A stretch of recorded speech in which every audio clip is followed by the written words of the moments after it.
morning everyone. This is Parveen. Today we are on the second session of class 9 history chapter 2 socialism in Europe. In our first session we have seen what is socialism. Okay, socialism means when economic power is in the hand of government or workers. It is not in the hand of private businessmen or private individuals or private owners. That is called as socialism. After French Revolution has great impact on European countries or European people. That is why they also wanted to change their society like French people changed their society by revolution. So in our first session we have seen that how social change has been taken place in Europe, and because of the different thinking about the social change, the people has been divided themselves into three groups of thinkers or three groups who wants a different kinds of social change, and these three groups are called as liberals, radicals and conservatives. In our last video we have seen that liberals actually want a total social change. They want an elected parliamentary government. They are also against the religious discrimination. They want a trained judiciary, and they also wanted to safeguard the political rights given to the citizens. But they exactly not following the democracy because they oppose the universal adult franchise. They only want people of wealth, people who are having wealth. They only want those people to give vote. They don't want poor people to give vote. They don't want women to give vote. So their social change somewhat has certain discrimination. Now second group is radicals. Radicals are totally contrast with the liberals. Radicals actually want government based on the majority of country's population.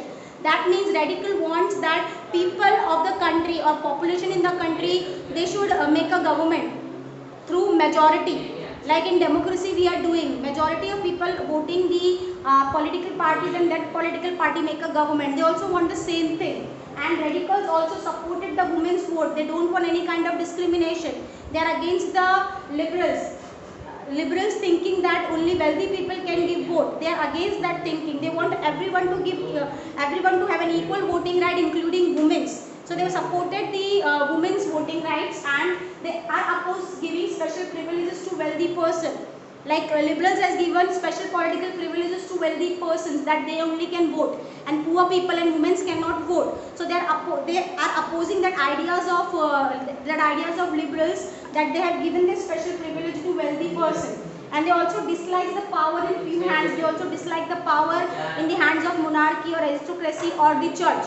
They want power into the hands of the people. They want the democratic kind of government.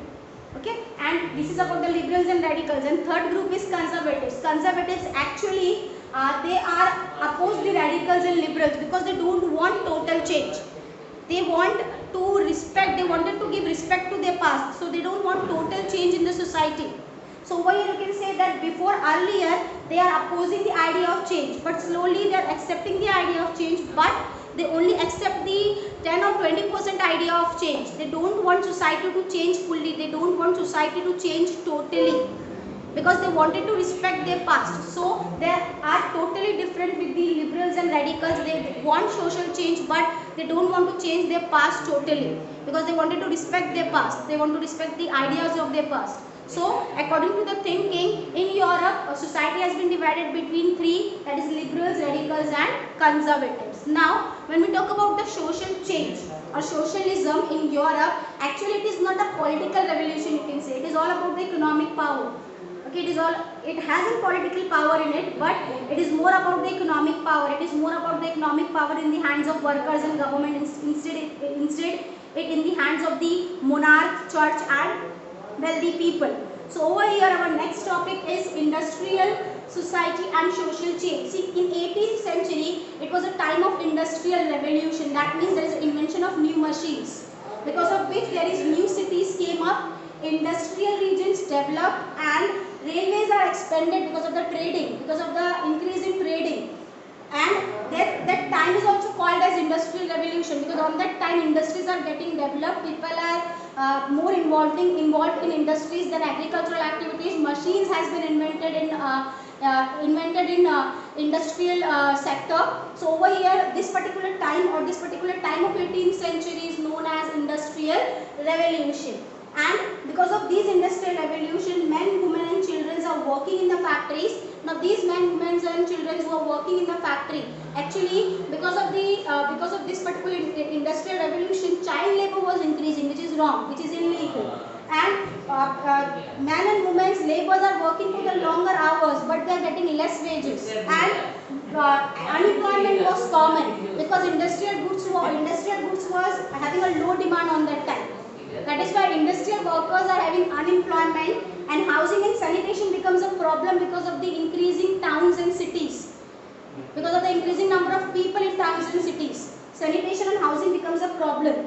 And to solve this problem, liberals and radicals try to search for the solution.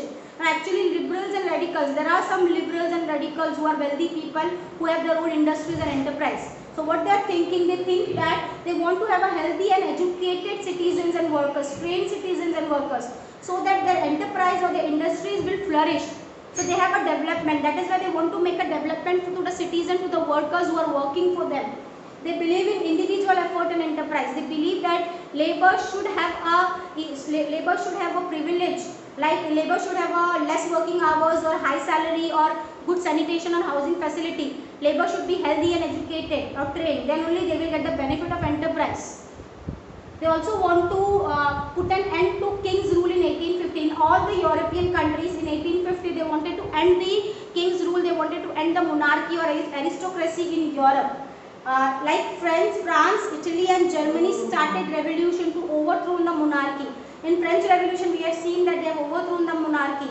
In the same way, by taking impact of French Revolution, Italy and Germany also wanted to start the revolution to overthrow the monarchy.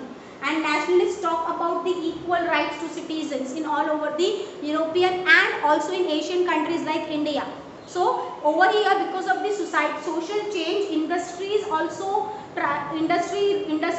also changes, and there is also an economic change, political change and economic change, both are there in socialism.